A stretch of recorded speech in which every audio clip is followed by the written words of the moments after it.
Miss T, how are ye? Welcome back to the Candlelit Tales podcast, where we usually tell Irish myths set to original music. My name is Sorcha, and I am one half of the sibling storytelling duo who founded Candlelit Tales. And in this episode, we're taking a break from our Fianna series to talk with Mara and Kelly. They're organising a gathering later this year to find new mythologies, and it's called Myth Moot. So we're going to talk about how that idea came about and how it is emerging in this conversation. You can, as always, support this podcast by joining our Candlelit crew. You can find links to that in the description, and you can also find links to more information about Myth Moot, including how to apply. But for now, hey Mara, tell us a new story.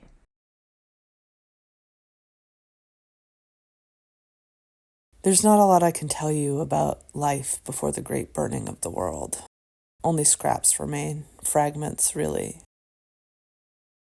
I've heard that medicine used to be made from bark and roots and berries.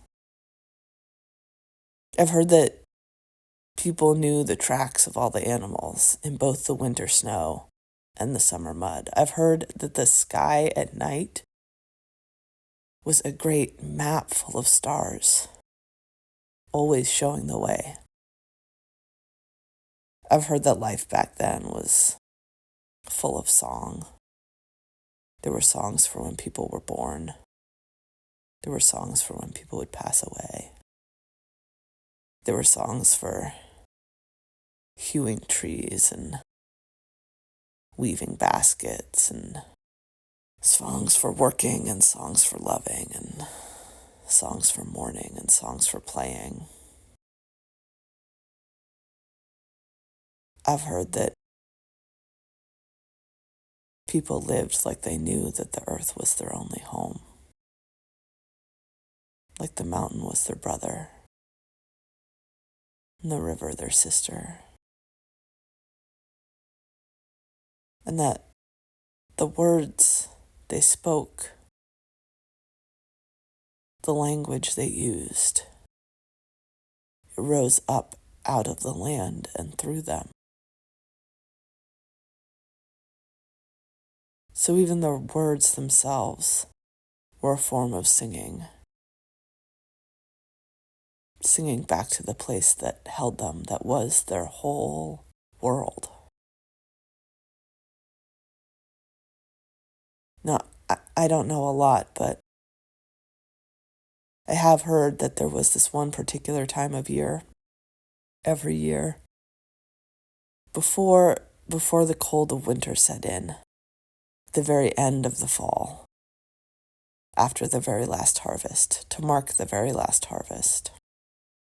I've been told people would have these feasts, these great big feasts, and that this was a time of year when the earthly world, the material world, the day-to-day, the physical world that people lived in, they said this time of year, the veil between that world and the spirit world would grow very, very, very thin, until it felt like when you were at night by yourself under the moon, like you could feel the spirits gather around you. You could feel them, maybe softly brushing against your hand or just standing there, right there over your shoulder. Sometimes you could see them out of the corner of your eye. This time of year was a great time for the people, because it was when they came together to honor all the beings that had crossed over to the other side of the veil, all of their ancestors. And I don't know exactly, I've heard tale, great feasts, a lot of storytelling, a lot of abundance. I've also heard sometimes they would, the picture I have in my head, right, is that they would have these big rooms, these like big fires roaring, and they would all sit around and tell the stories that had been passed down to them, just passed down, right, of how their ancestors came to be in that place, of the great feats of bravery, but also beauty and also service that the people in their lineage had executed and done. And storytelling would last for a long time, and then maybe like a day, 2, 3 of storytelling, and then at the end of it, there'd be this great feast, but at the feast, they would all eat in silence together.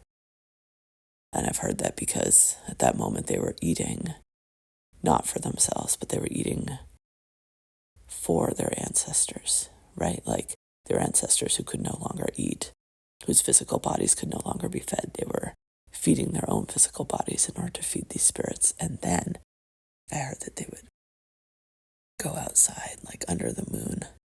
They'd have these big fires reaching to the sky, and they'd start drumming and start dancing just every year when the veil was so thin. And this was the way that they talked to their beloved dead. They just danced themselves, really into a state of trance, into when their own spirits could sort of move across that veil and go into the spirit world and hear whatever needed to be heard and learn whatever needed to be learned. And this is sort of like what we might call it today is like they learned to time travel, like forwards and backwards in time, just communicating with their ancestors and communicating with the descendants to come. And it was a special time, and it was an important time, and it was a sacred time, and a lot of weight was given to it. Anyway, I heard this had been going on since like time immemorial. And again, I don't know, I can't tell you if this is true, but there was one year where the tales had been told, the feast had been eaten, and everyone was outside, and it was a bright, clear night, and it's a big full moon. And people were drumming and dancing, and the ceremony was well underway. And even before anyone started to notice, this little shadow, it just started to creep across the moon, and it actually came on pretty suddenly. Like it started slowly, but once it got underway, the fire was still burning, but everything felt a little drained of life, and as the moon was fully engulfed in shadow, a great portal into the future opened up. Now, the people were deep in ceremony at this point. They were drumming, they were dancing, and they could not see through this portal. They could feel the darkness. They could feel something looming. It did not feel good. It felt deeply unsettling. But the thing was that this was when the veil was thin, right? And so all of the spirits were gathered round this circle. Everyone was there. The great old oak tree was there. The pine was there along with the pine barren. The owl was there, the earthworm, the nettle, the huckleberry, the salal. Muskrat, deer, beaver, wolf, bear, feverfew, goldenrod, licorice, lamb's ear, hawk, sparrow. So many more creatures, and so many other spirits whose names have been forgotten and lost to time. All these spirits were gathered round, and as the moon was plunged into shadow, they were shown a vision of a future where the world was completely on fire. You know this world. This was a world in which people had forgotten that the earth was their home. This was a world in which people had forgotten how to sing to the land. This was a world in which the possibility of knowing the size and shape and look of the prints in the summer mud or the winter snow was completely eclipsed by the fact that the entire world had been covered in pavement and concrete. This was a world in which you could not see the stars at night in the sky, and people had lost the map inside of themselves that always showed them the way home. The shadow over the moon lasted but a few moments, but the vision shook all of the spirits to their core. It showed them a future of spiritual famine, of barrenness and of thirst and of flame. A future filled with a kind of death that no longer fed the wheel of life, but somehow obliterated it. They swiftly ended the ceremony, each drummer ceasing mid-beat, each dancer falling to the ground, all in a deep slumber, from which they could not wake until the rising of the next day's sun. While the people slept, the spirits gathered close, under the great celestial dome of the night sky, with its billions of twinkling stars, its now clear and bright moon. They sat in silence, the only sound the crackle of the bonfire as it burned bright and then low, and occasionally the whistle of the wind in the trees. The vision of the future they had all seen, heavy in all of their hearts. Rabbit was the first of the creatures to speak. "It must not come to pass," he said.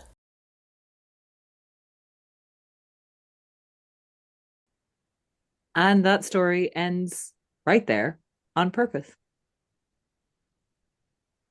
So we're going to have a chat now with Mara and Kelly, who are organizing Myth Moot this summer in the US, a retreat about finding, uncovering, discovering, recovering the making of mythology. And I will be there too. And this is a very exciting kind of concept. I hope you really enjoyed that story as much as I did when I was listening to it, because we heard it live the first time we were in Canada together last year. Mar brought us around Canada and North America, which is great, and told us this story on one of our last nights there, actually.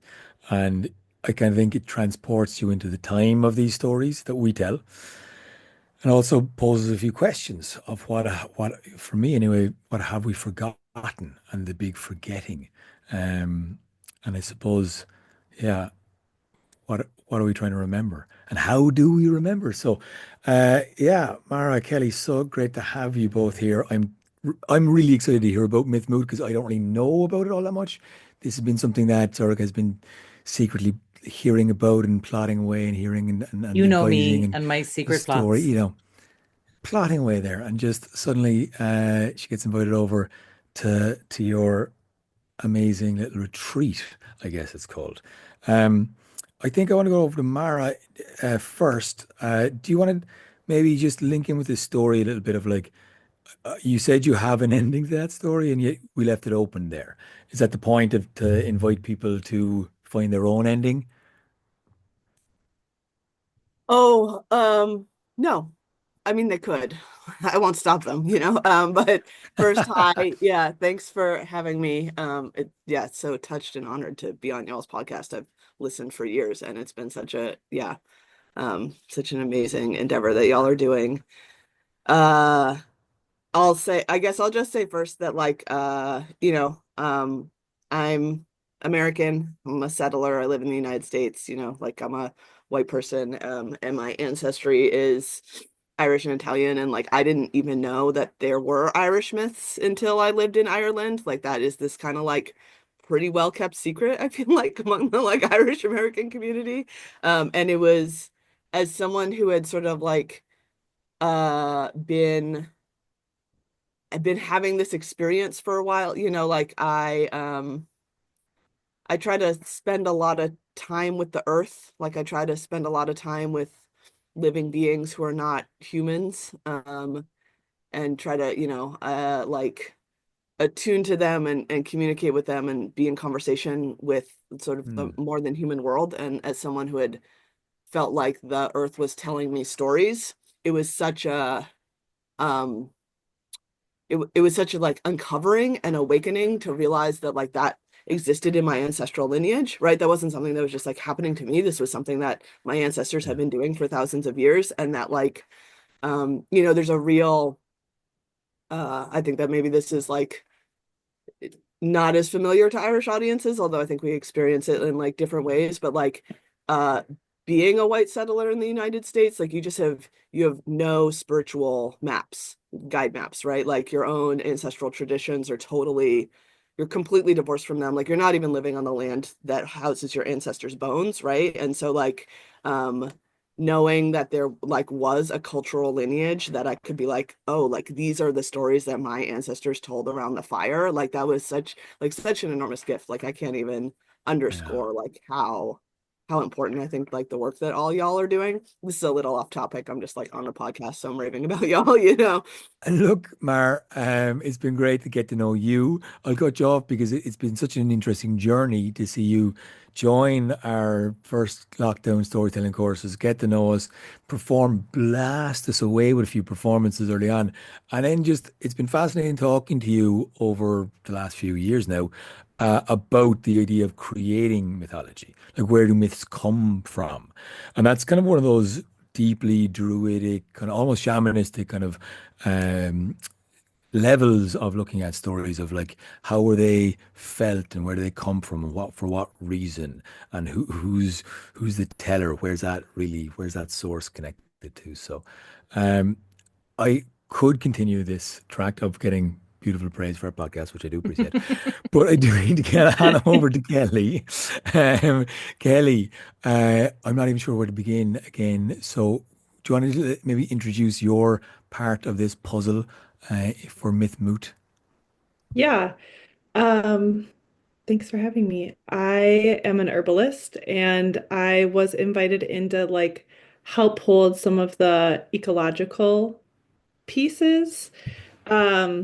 I live in Vermont, Abenaki land, where the Myth Moot is taking place. And so I have local connections who like, yeah, knowing about plants and animals and like who's here. And um, I also, as an herbalist, like a lot of my work that I do with clients and students is like practices where we're slowing down and trying to like get into modes of listening and receptivity with plants, Wow. specifically for healing purposes, but also just Mm, like what does it mean as a modern human to like have alternate like sort of perception and ability to like be in connection and relationship with plants. So yeah, that's what I'm holding and beautiful. excited The about. hawthorn is in bloom right now, Oh, and I have a few friends who are always making hawthorn tea, and it's just the yes, best. And it's it is. so good for you. Like there's so much. Oh, it's gorgeous. And connecting with the teas at the right time of year. Yep. And it's what's that? Oh, there you Hawthorn. go. There it is. I have Yeah, of some. Oh, course it is. I Do you have a hawthorn tree?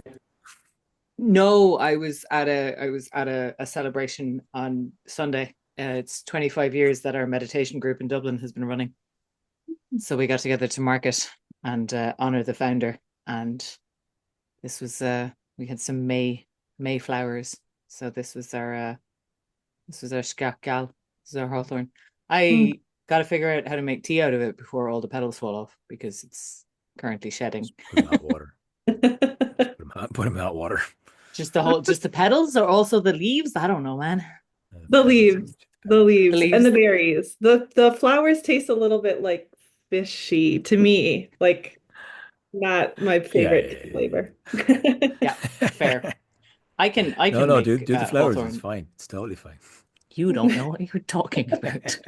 Which is part of the reason that that Kelly came on this is because I don't know what I'm talking about. I'm like, You're oh, sure Where hawthorn impromptu herbalist tea. this lesson. is this is what's so nice because like people spin off in creativity in lots of different ways, and our brother is a permaculture enthusiast and designer and blah blah blah, and that's I can see people's passions directly in my own family and spiral sometimes, but at the Mm-hmm. same time when Sorcha and I have, and I think Mara as well, like a very imaginative, flowy way of looking at words specifically in story and meaning and metaphor and how that works through the kind of psychology of the human condition. It's really nice to have some sciencey minded people around. I've noticed that with the Gaelic Woodland Project too. I like hanging out with people who've done the work. and know what it is and can And then I point you can in the right direction so tell you you about can it. get the value without doing the work. Yeah. Would that adequately?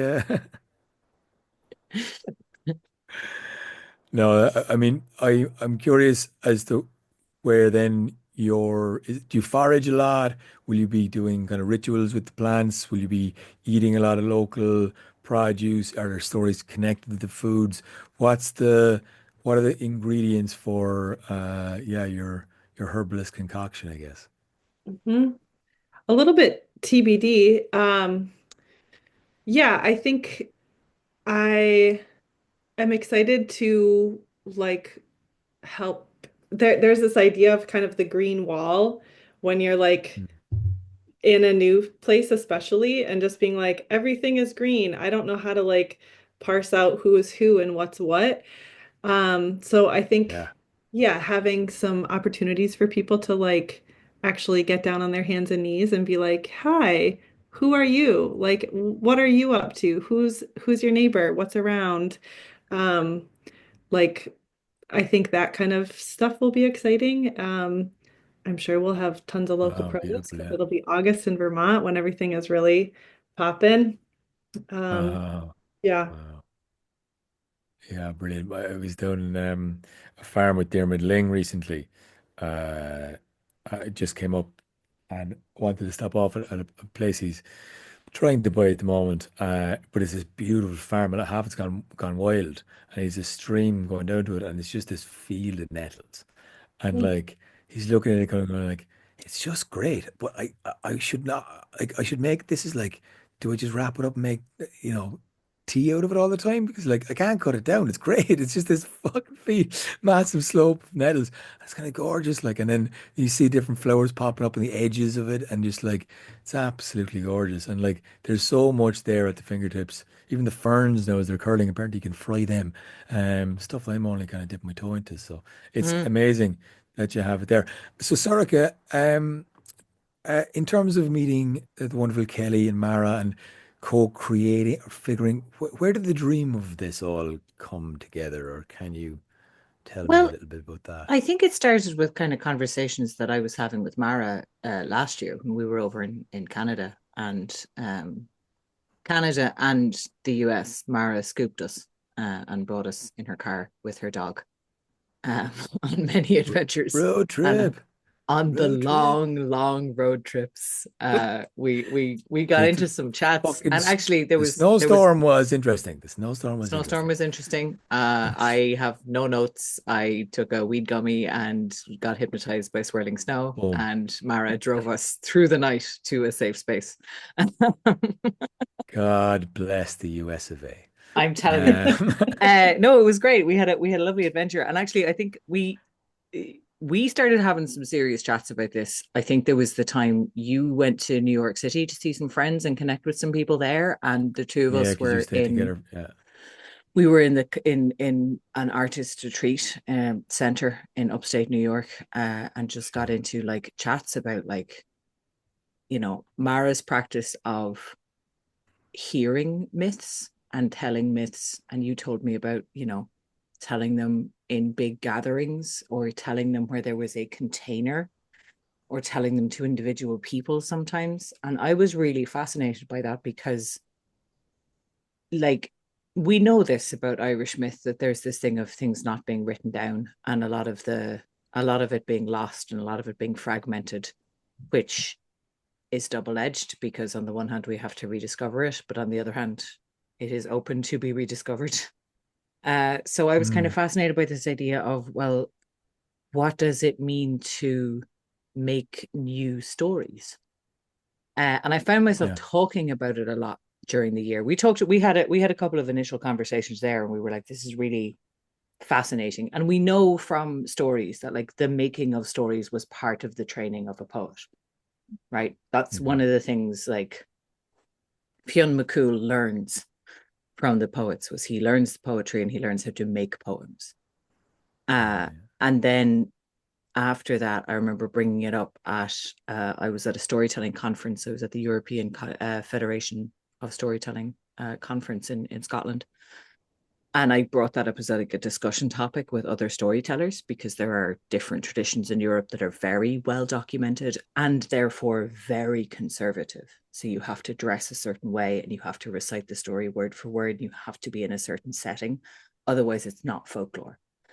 Whoa. And yeah, like it's really interesting, which is where I kind of first went, like, maybe it's kind of okay that maybe I'm okay with us not having this written down and perfectly preserved, because where it's perfectly preserved, it's a little intense in a way that I also hugely respect. Like, I want that in the same way that I'm like, I want people who are scientists who study beetles and trees, and I want them to tell me about the fun bit of it, and I don't want to myself have to do it. So the way that we started talking about it, and I can't remember which of us like first said it this way, but we started talking about it in terms of a forest, of like, there are the grand old oak trees that are your like ancestral myths that have lasted for 3,000 years and more, with deep roots and big canopies. And then a healthy forest can't just be oak trees. A healthy forest is diverse. It's got ferns, it's got little flowers that bloom in spring for 5 minutes and are gone. It's got birds, it's got creatures, it's got all of these different things. And if we envision the stories as living beings, then we need a diversity of stories. And that means we also need there to be new growth in order for the old trees to have a sustainable ecosystem to live in. As someone who's been very into the big old oak trees, and as you know, someone who was, as Mara was saying, like bringing the oak trees back to consciousness, it was really fascinating to me to kind of go, okay, what would it mean to seek this out? Yeah. I mean, it's what's fascinating about this is the idea of diversifying the forest, of just finding the ways into the imaginative mycelium layer, if you will, to continue the Yeah. metaphor. You know, uh, it's such a worthy quest to go on. What's really interesting is kind of right now, and like, why do you think it's important now to be doing this kind of work? Because I think that's what's electrifying and exciting and scary for me, is to think about the stories, these ancient oak trees that have, some of them in parts of the world, rotted and stayed there, or been just used uh, as old stories that keep fractious parts of the world apart from one another and increase divide. There's no newness allowed in these kind of paradigms. And so, yeah, Mara, why for you is it important? Because you're driving this, and like I can see your passion. So why is it important for you now to do this? Well, I guess I'd say I think it's important now, but I also think it's important always, like I think that the the basic premise which we're working with, which I would call a fact, not a premise, right, is the the fact that like the the living world, like the ecology that we live in, the more than human world is constantly in communication, right? All living beings are constantly in communication with each other. I am also not a scientist, but like I understand this, like, like trees send nutrients to other trees that are struggling, like through mycelial webs, like birds tell other birds when a fox is walking through the forest. Like there's a whole conversation that is going on around us in the living world that like humans used to participate in. They used to be completely literate in. They used to know the language that their local places were speaking, right? And like Hmm. the idea of what a myth is it's like it's the human method of basically kind of participating in that story, right? Like it's the human method of taking that information and putting it in human language and encoding it so that it can be, so that it's a way of people like um inducting themselves kind of into that conversation, right? It's not the Yeah, only way. I think there's like a lot of different methods and ways and sciences and sure, artistic sure. practices that people have had of doing this, but like fundamentally, like myths are ways that humans have of remembering where they live, right? And like how to be in right relationship with where they live. And that Mm, like, like growing up in the cultural modernity, like late stage capitalism that we all grow up in, like this is like one of those skills that is considered exiled, right? Like it's a inherent capacity that we all have, right? Like ancestrally, we all can communicate with the non-living world, but we're not trained to, we're not told it's a possibility. Like we don't, it's like a very, very atrophied muscle in most of us, and you really have to practice it, right? So I just think, the world has never stopped speaking to us. Like it's never stopped trying to tell us its story. But like learning how to hear those stories, and like learning how to remember to be in that communication, to me, that's the skill I want us to all practice together, right? Like that's something that I'm like, this has happened to me sometimes, right? Like after days of like doing ritual and like being with the trees and the water and like cultivating, really just trying to like open that channel and cultivate that, sometimes there's a story that comes through, right? And like sometimes, right, that is a story that's been very clearly like, oh, this is for this group of people that is gathered here, or it's for this individual who is like sitting down opposite me, right? Like I did I had this experience one time in my life, kind of pinnacle, where I was standing around in a barn, I was kind of standing around with a group of people. And one of them was like, oh, yeah, Mara, she's a great storyteller, right? And someone else in that circle was like, I could really use a story right now, And I was like, oh, I'll tell you a story, right? And so we walk from the barn to this little grove of trees. It's a minute and a half long walk, right? And it's like nighttime and the moon is out. And I just hear a story. Like I just come like right in that moment. It's just like right there, and I go and I sit down and I tell this dude this story, and he's like he's in tears, and it's like 20 minutes long or something. At the end of it, he's like, that is the exact story that I needed to hear right now, and I just, and so it's like you're just like a vessel, right? Like you're a vessel for the yeah. thing that the earth is trying to tell the people, really is what it is, and Mm, I just, I mean, like, not, not to belabor the point or whatever, but like the earth is really like screaming right now, like it's Mm-hmm. on well, yeah, fire, that's the like now part. massive, like, yeah, like, massive storms, like floods, everything, right? Like this crisis of relationship with land, because we live in this like massive global extractive economy that like does not allow us, right? Like fundamentally, structurally does not allow most people to have like sustainable, reciprocal, respectful relationships with the place that they live, right? Like, and people are like Yeah, totally lost in this crisis, right? Like the systems of meaning that people have, right? Like liberal democracy is collapsing, fascism is ascendant, like economies are collapsing, right? Like people need new modes of yeah. I mean, understanding, right? Like they need new myths to live under, right? And so I'm just like, yeah. let's go out, let's find those myths for the Anthropocene and like let's just tell them as widely as possible because like the descendants who are coming are gonna need new stories, So like let's get them. So like, there's a My little yeah, there's Yes. moment. fucking hell yeah. There's something like about this transmission of information, the importance of it now, and like the biological or the biodiversity disaster that's globally going on that you touched on Mm-hmm. as well. You know, look, a pair of friends of mine basically planted 3,000 trees last weekend. It's happening. There are small clusters, there are groups, the Gaelic Woodland Project. I'm delighted to be working with them always. And just like Sorcha fucking nailed the story at halftime, the whole tree Mm-hmm. planting day. People needed to hear a story to keep them going. And actually, just doing that work of just repairing a bit of the damage, doing that work and doing that together.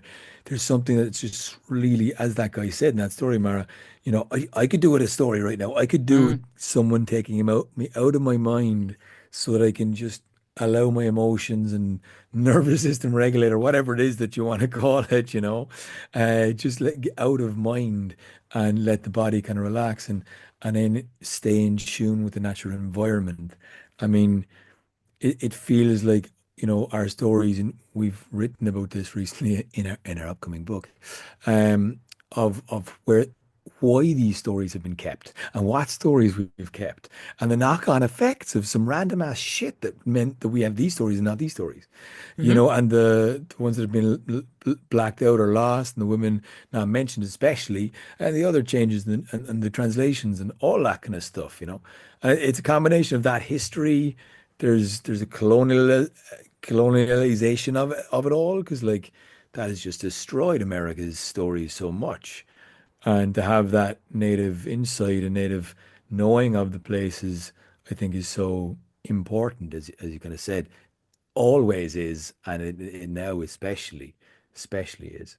Um, in terms of Myth Moot, guys, I'm still I talk about it all day. This sounds like a fascinating conversation. Uh, if you're a listener, it's going to be on. When is it on again? August 27th to September 1st. August 27th to September 1st. Um, so if people are in North America or anywhere in the world and wanted to go to this, they could like maybe take part in this recreating thing. If you were listening to it, like, how would you know it's for you? I'm still kind of even kind of going, what is it? Are we just, what are we doing? Like, can anyone break down a little bit more of a fundamental logistics kind of mindset for me? Kelly, I have a feeling that might be your forte, but maybe not. I don't know. It's not really, but I'll maybe give a tiny first stab at Yeah. the answer. Because I've had other people sort of ask me that question, like, well, how would I know it's for me? And I think the people who have reached out to ask that question are people who are already storytellers. And so that's like part of their practice. Also, people who are artists, people who are land tenders and already in deep relationship with land, um, people who are already walking through the world in a sort of like, you know, visionary, dream-like kind of way and like open receptively to that. Those are the people who have been like, something's resonating. Like, I'm curious what's happening here. Um, Mhm. yeah. Mm. That's great. It sounds like you And have in a terms of, niche.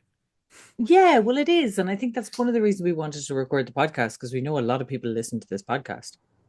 And I think for a lot of A lot people of, who listen to this we're a niche podcast, podcast, to be fair. So, yeah, but also a niche within a compared niche. to um comparatively speaking, it's also a pretty wide reach. You guys And I seem famous think, to me, I'll tell you. yeah.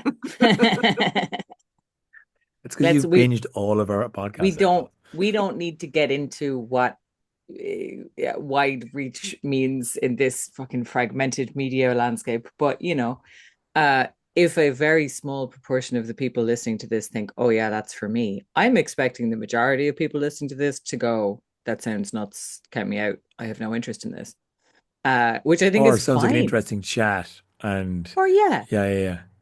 I Uh, hope those crazy people have a great time in the woods, and I hope they but hang come on, back like, and tell me a cool story, and I don't have to do don't be anything, which turning is me also off now. valid.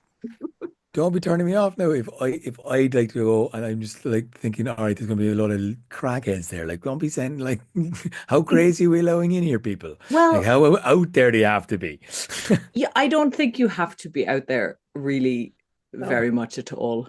You know me, I, I'm quite an indoor kid. Uh, yeah. I'd say that I'm curious. That's how you're gonna get that. the point of it is to be cultivating certain skill sets, right? And so like those skill sets, there's three of them mainly. One of them is just the art of storytelling, right? Which is like sort of about how do you like, what is the shape of a story? And when you get up to tell a story, how do you cultivate that, like the story's presence in the room and in your body, and like how do you tend to it? And I think you two are like so skilled and practiced in that and in helping. Like when I took your storytelling course, I signed up for the storytelling course because I was like, I want to be friends with these guys, right? But I was like, you can't teach people storytelling. That's either something you know how to do or you don't. And then you guys totally Mm. proved me wrong because people in the first week of that class sucked at telling stories. And then by the end, they were so good. And I was like, oh, you can teach this. Like totally changed my world, right? So that's one, just like how to be a storyteller, right? Boom. And then the second is like how to communicate with the non-human world, right? Like what is that? Whether it's like ritual practices or it's like being out by yourself, it's literally just like, like so a lot of it will just be like go out into the forest, talk to a tree, like literally just tell a tree your life story, like go meet them, like Mm. and like that's of course gonna feel awkward if you've never done it before, but like all practices, like it's something that you have to like learn, right? Like and Yeah, and like practice you and always feel do a few uncomfortable doing times for anything. sure. And then the third part is like actual ecological literacy, which is the piece that Kelly was talking about, which is like, okay, I'm not just talking to a tree, right? Like I'm talking to like an elm tree, right? I'm talking to this particular type of elm tree, and elm trees first started living in this place this long ago, and these are the like atmospheric conditions that allow them to survive, and here are the threats that they're facing, and here's what their lives might look like under climate change, and here's the beings that they collaborate Mm. with, and just like actually knowing, right? Like not Mhm. just like not imagining or romanticizing like what an ecosystem is, but just being Yeah. like, Yeah, here yeah. who are the It's other good to have some beings straight living. science talk. Yeah, We like yeah. it. Yeah. Well, I think that's something that we were kind of cautious about because I think there's such a drive, and it's also entirely kind of understandable. And we do it a bit with Celtic mythology, and I think there's a certain amount of it that is inevitable of kind of idealizing and idealizing nature and kind of going like, oh, it's beautiful and perfect and pure, and we're bad, and actually we come and we make it gross and bad, and we should go away. Which I had a story response to that in the Gaelic woodland planting. Oh yeah, I But forgot. I stopped telling you about that. That was brilliant. it's okay. We don't have to recap that. That was a very specific moment around a fire with a group of people. And somebody told me they saw it on Instagram and was like, that looks really insane. That looks really deranged without any context. I was like, yeah, because it was a very specific time and place and thing, which I think is a part of storytelling that listeners to our podcast may not engage with as much of like the Yeah. way stories change depending on where you are and who you are with. And like Mara Yeah. refers to it often as like the container, and the changing of the container changes the story. And so we always tell them differently depending on where we are and who we're talking to. Hmm. And that's just kind of a part of it. And so there's a That little bit of that this was that I actually think is. Oh, you go ahead. that was something I actually wanted to kind of loop back that I forgot earlier because there's too many things to talk about in this podcast. Many things. But the the fact that when we were planting the 3,000 trees, we took a break halfway through and Sorcha told a story to all these people gathered around. And there was something in the getting out of the mind and into the body that just allowed it really land, like heartland, and like suddenly we all felt because we'd just been jobbing, we'd just been working and laughing and blah blah blah blah. And like everyone knows the doom and gloom stories, and everyone's there to avoid the negativity and do something positive, but you're still in the face of like pretty awful, terrible stuff. So there's a grieving in it too, and a kind of sadness to the work. Although it's because it can't be one without the other, really.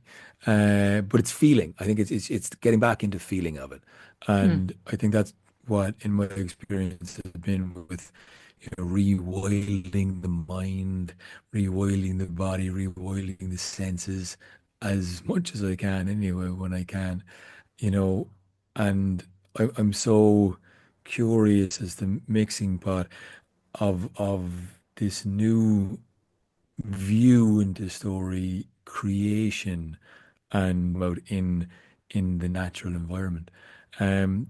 Kelly, before we kind of get on to like how do people sign up and the logistics, can you just tell me a little bit more about the place and the land that it's going to be on, that Mhm. people are Yeah. going to? Because it sounds like it's also like a retreat for people. They could just like if they need a break from stuff, they could just go fucking immerse themselves in where though again like the place, yeah. Yeah, it's in this part of Vermont called the Northeast Kingdom, which is quite rural. And well, Mara, you were there, so maybe you can help with this, but the actual land itself, there are, I don't know, maybe like 7 people who live there full time, but they host a lot of gatherings between like, 10 and 100 people. And there is a few hundred acres of land. There is cedar swamps. There are one really large pond, one smaller beaver pond. There's fields. I think the part that really I loved learning about this land specifically was that there's like the mountain that is closest to it is the slope of it is like it's an old mountain, and so the silt that's been coming off comes off, moves really slow, and the pond has just been slowly filling with silt.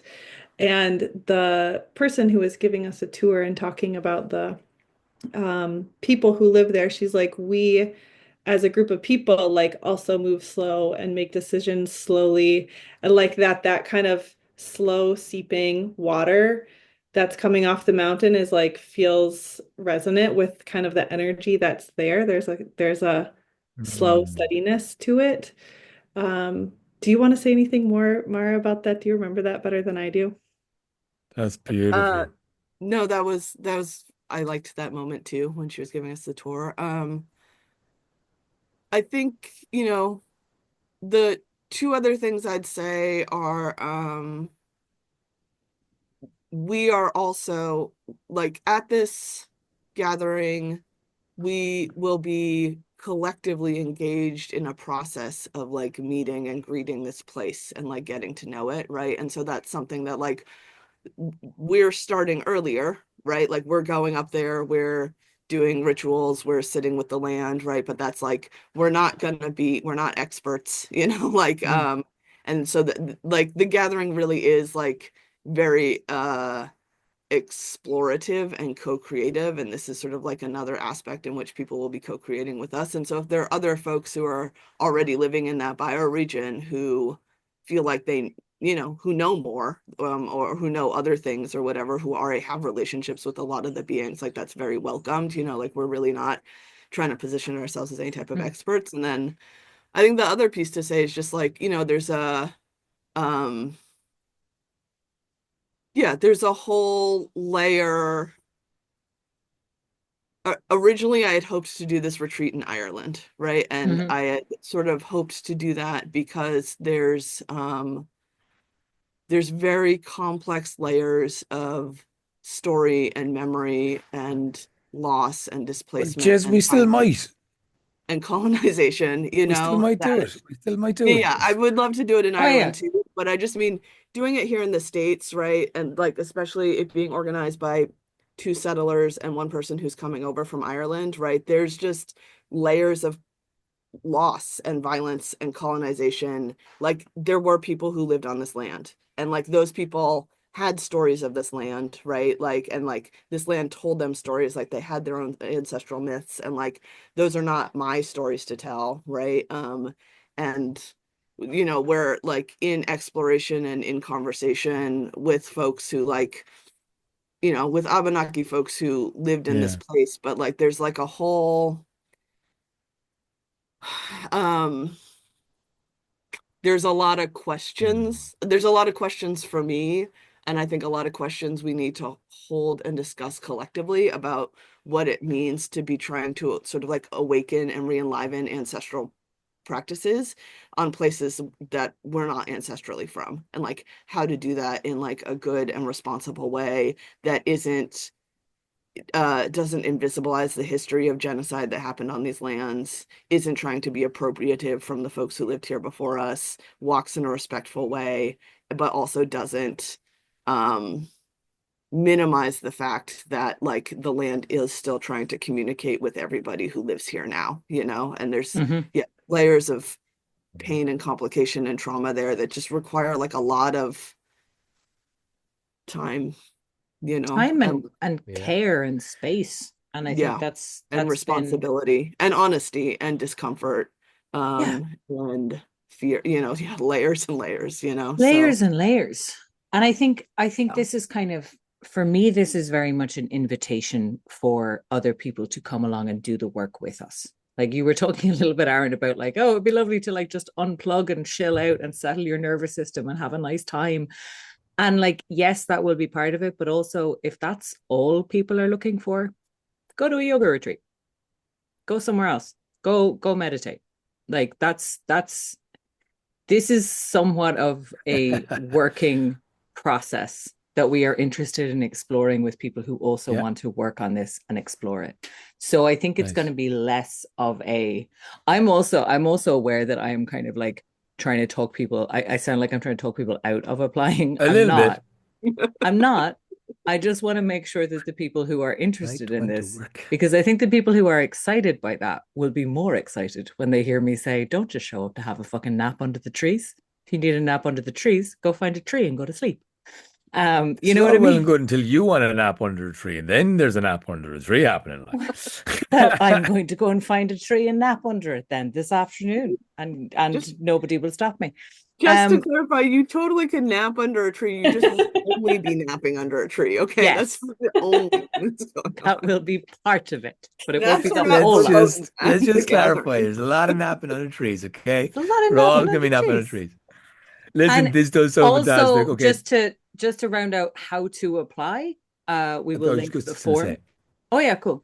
It's like, okay, we need to say, how do you apply and where do you go to sign up? Because I was cutting us off from waffling as you were too. So, We had the same instinct. We have I think in line with what I was saying about this is less of a like sit back and absorb and more of a participative thing. There is a form linked and there is an invitation to take a short video of yourself and tell us why you want to come. nice. Applications are open for Myth Moot 2025. I'm so jealous that you're going now. It sounds amazing and it sounds important and evocative, and I can't wait to hear more about Yeah. it, guys. And thank I'll you bring you again, back a Mara. story. You better. You better. Um, yeah, Mara, and thank you so much for the story at the start of this episode. I hope everyone enjoyed this conversation. And if even if you're not in the right continent to go to Myth Moot or not able to, hope you've enjoyed this discussion because it's an interesting one. How will we recreate our stories and our modern myths? And maybe if you're interested in having one in Ireland, let us know. And if enough of you message us, maybe we'll just have to do one in Ireland. All right, sales Absolutely. pitch out. Yeah. Um, All Thanks right. so Thank much. you guys so thank you much. Yeah. so much, Yeah. Kelly, Amara, and Sorcha, for this Myth Moot podcast. Thanks, guys.